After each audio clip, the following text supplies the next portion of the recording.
Hey everybody, my name is Jason. Welcome to 600seconds.com. We've been doing Proverbs for our daily devotional. Been going through the book of Proverbs. Today I'm going to do Proverbs chapter 28, or talk about a few verses from there that it kind of popped out at me as I was studying through the material. So hope this guys helps you. Verse 6. I'm going to read verse 6 and then verse 18. You'll kind of see how they tie together. Verse 6 says, "Better is a poor man who walks in his integrity than a rich man who is crooked in his ways." Verse 18, "Whoever walks in integrity will be delivered, but he who is crooked in his ways will suddenly fall." Since the beginning of time, I guess we've really seen that the rich get richer, the poor get poorer, and more often than not, we see the rich getting richer off the poor.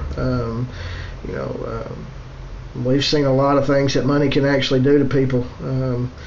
It cause them to lose their integrity. Maybe they become thieves, or maybe they become murderers. I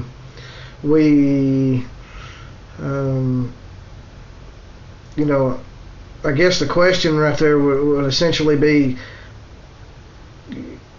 is this what we want our life to become? Is this what we want our life to be about? How much money we've made, or things like that. I mean, now I'm not saying that there's something wrong with being wealthy. I mean, if that's the blessing that God has given you, then take care of it.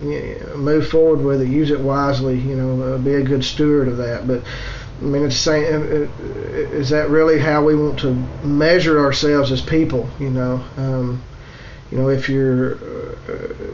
you're not, already wealthy, are you willing to lose your integrity for the chance to become rich? And if you're already, say hanging in there, and you've got a goal that you want to get to, and once you reach that goal, are you actually going to be satisfied or content with that goal? Or more than likely you're going to really just want to have more than what you've already got. I think the problem is that there are way too many people that are willing to lose that integrity, or they're willing to take that chance of that sudden fall that it speaks about, and just in hopes that it doesn't happen to them. I just think it's a big trap. We have to remember. There are so many verses that help to kind of teach us in these things. We've got 1 Timothy 6 and 10 that just says the love of money is the root of all evil, and you've got Luke 12 and 34 that says, "Where your treasure is, there your heart may be also." And I just want us to focus and realize that, hey, our treasure is Jesus here. That's what we should strive for every day, to gain more and more of that treasure, to gain more of Him. That's everything else really is it's just details. It doesn't really it doesn't help anything else. Really doesn't help us. When it comes down to it, Jesus doesn't really give a flip if you've got $20 million in the bank or you got 20 cents. When we go with Him, we're not taking it with us anyway. He's going to judge us and base us upon, our faith and our obedience, and whether or not we were able to do the things that He told us to do. So, it's, to me, those couple of verses tied together just are essentially like saying, don't miss the elevator because there's a stairwell off to the left that has a bunch of rose petals at the bottom. Maybe you're trying to get to the 10th floor, but as you go up the stairs, the 5th floor is as high as you can go. You got to turn around and go right back again, and then still wait on the elevator. So, it's a trap, and I don't think that. I don't know about you, but I don't think it's a trap that I can allow my soul to fall into.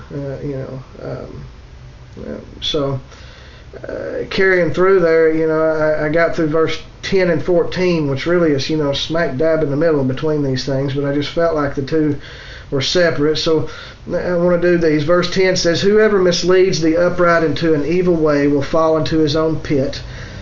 A rich man is wise in his own eyes, but a poor man who has understanding will find him out. When the righteous triumph, there is great glory, but when the wicked rise, people hide themselves. Whoever conceals his transgressions will not prosper, but he who confesses and forsakes them will obtain mercy. Blessed is the one who fears the Lord always, but whoever hardens his heart will fall into calamity. Verse 10 really is a verse that when I read it, it keeps me on my toes, or it speaks really loudly to me. I have the opportunity to get to teach some of the younger children, up there at the church, and it just really wants me to make sure these kind of verses just really make me want to make sure that I'm not leading them to the wrong direction. I'm not saying things that should be wrong. So it really in turn helps me become more obedient and more faithful in my walk with Christ, because it makes me want to know Him more. It makes me want to spend more time with Him. It makes me want to study His Word, because I know that I'm going to be bringing that to some young children that are going to be right there, listening, and the things that I say could affect where their soul goes, and it means a lot to me to make sure that it's not me, that it's God that's doing that it's God that's speaking as we go through there. As we've been going through Acts, we've been seeing that, we've been taught, or being told about what Jesus said He wants us to do. He wants us to tell everyone about Him. He wants us to be a bold witness. He wants us to choose the right path and stay on the right path. He wants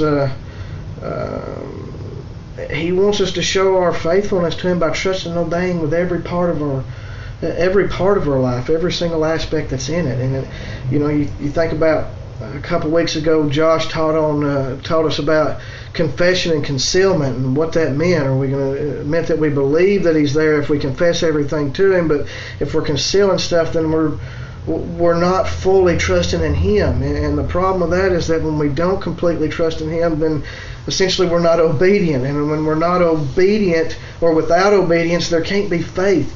And without faith, we can't receive the Holy Spirit. I know that God is a God of love, and I know that He sent His Son down to save us and stuff. But at the same time, we have to remember He's a jealous God, and He wants you. He doesn't want to be second to some other idol, whether that be a TV or a computer or a video game or or anything that allows us to rob our faithfulness from Him.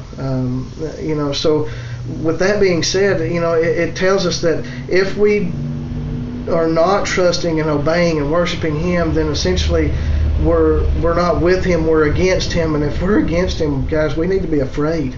So essentially these group of verses tell me to stay the course. They keep moving forward, and ultimately in the end we're going to be rewarded. So I think that that's the path that we need to stay with, and I think that that's what these verses were popping out saying to me. So I hope that this has done something to help. Thanks, guys.